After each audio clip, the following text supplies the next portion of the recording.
மாதிரி சோழனை ஏற்றுக்குவாங்க அப்படின்னு சொல்லிட்டு அவங்க லைக் பண்ணியிருப்பாங்க.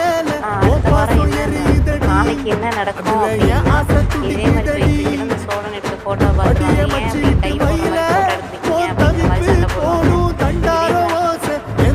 உடனே சோழன் சொல்லுவார், அவன் என்னென்னமோ பண்ணுறான், கை போடுற மாதிரி ஃபோட்டோ எடுத்துதான் உங்களுக்கு பிரச்சனையா நீங்கள் ஒரு விஷயத்துல ஏமாத்தீங்க அப்படிங்கிற மாதிரி அதே மாதிரி பாண்டி வார்த்தைகள்